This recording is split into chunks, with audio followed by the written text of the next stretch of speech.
विद्यार्थी मित्रांनो नमस्कार।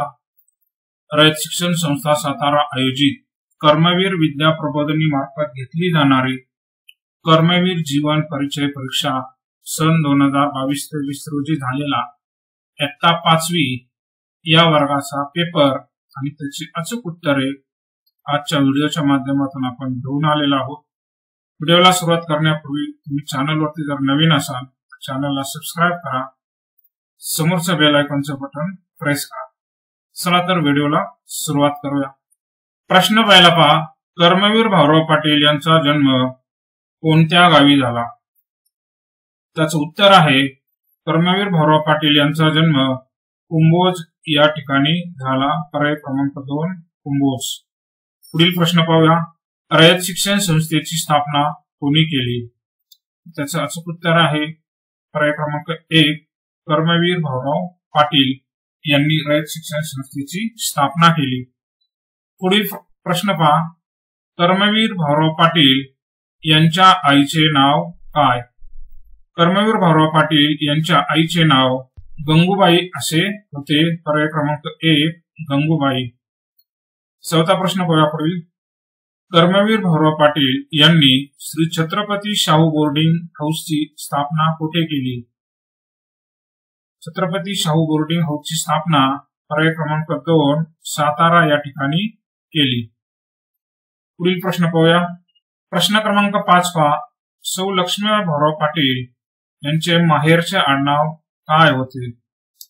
सौ लक्ष्मीबाई भाऊराव पाटील यांचे माहेरचे आडनाव पाटील असे होते। पर्याय क्रमांक 4 पाटील।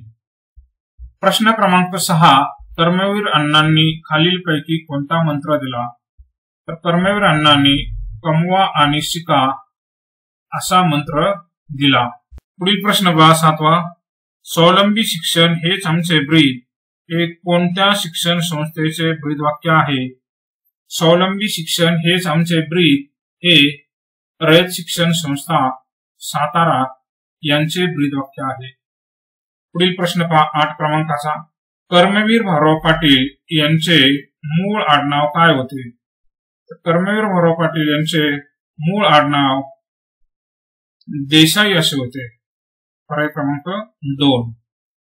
9 नंबरचा प्रश्न पहा पुढील, कर्मवीर भाऊराव पाटील यांना शेव्हरोलेट कंपनीची गाडी कोणी भेट दिली? कर्मवीर भाऊराव पाटील यांना शेव्हरोलेट कंपनीची गाडी माजी विद्यार्थी यांनी एकत्रित वर्गणी करून दिली। पुढील प्रश्न पहा, कर्मवीर भाऊराव पाटील यांना भारत सरकारने कोणता खिताब दिला? कर्मवीर भाऊराव पाटील यांना भारत सरकारने पद्मभूषण हा नागरिक सन्मान दिला। प्रश्न क्रमांक 11, रयत शिक्षण संस्थेचे बोधचिन्ह कोणते? रयत शिक्षण संस्थेचे बोधचिन्ह वडाचे झाड आहे। प्रश्न क्रमांक 12, कर्मवीर भाऊराव पाटील यांनी सातारा येथे शाहू बोर्डिंग कोणत्या जाती धर्मातील विद्यार्थ्यांसाठी स्थापन केले? तर कर्मवीर भाऊराव पाटील यांनी सातारा येथे शाहू बोर्डिंग जैन, मराठा, मुस्लिम अशा सर्व विद्यार्थ्यांसाठी स्थापन केले। त्याचं उत्तर आहे पर्याय क्रमांक 4 वरील सर्व। 13 नंबरचा प्रश्न पहा, कर्मवीर भाऊराव पाटील यांना डिलीट अर्थात डॉक्टर ऑफ लिटरेचर ही पदवी कोणत्या वर्षी मिळाली? त्याचं उत्तर आहे पर्याय क्रमांक 4 1959 रोजी पुणे विद्यापीठाने कर्मवीर भाऊराव पाटील यांना डिलीट ही पदवी दिली। प्रश्न क्रमांक 14, रयत शिक्षण संस्थेचे अध्यक्ष कोण आहे? त्याचं उत्तर आहे पर्याय क्रमांक 1 शरदचंद्रजी पवार। 15 नंबरचा प्रश्न पहा, कर्मवीर भाऊराव पाटील यांनी सिल्वर ज्युबिली रुरल ट्रेनिंग कॉलेजची स्थापना कशासाठी केली? त्याचं उत्तर आहे प्रशिक्षित शिक्षक तयार करण्यासाठी सिल्वर ज्युबिली रुरल ट्रेनिंग कॉलेजची स्थापना करण्यात आली। प्रश्न क्रमांक 16, रयत शिक्षण संस्थेचे पहिले हायस्कूल कोणते? त्याचं उत्तर आहे पर्याय क्रमांक 4 महाराजा सयाजीराव विद्यालय सातारा। पुढील प्रश्न बघूया। रयत शिक्षण संस्थेच्या सातारा येथील श्री छत्रपती शाहू बोर्डिंग हाऊस शाखा नंबर 1 ला वार्षिक 500 रुपयाची देणगी कोणी सुरू केली? त्याचं अचूक उत्तर आहे पर्याय क्रमांक 1 महात्मा गांधी यांनी शाहू बोर्डिंग साठी वार्षिक 500 रुपयाची देणगी सुरू केली। पुढील प्रश्न पाहूया। प्रश्न क्रमांक 18 सौ लक्ष्मीबाई भाऊराव पाटील यांचे माहेरगाव कोणते होते? त्याचं उत्तर आहे पर्याय क्रमांक 1 कुंभोज। सौ लक्ष्मीबाई भाऊराव पाटील यांना माहेरी कोणत्या नावाने संबोधत?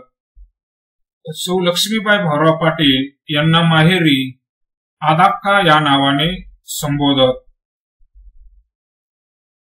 पुढील प्रश्न कर्मवीर जयंती केव्हा साजरी केली जाते?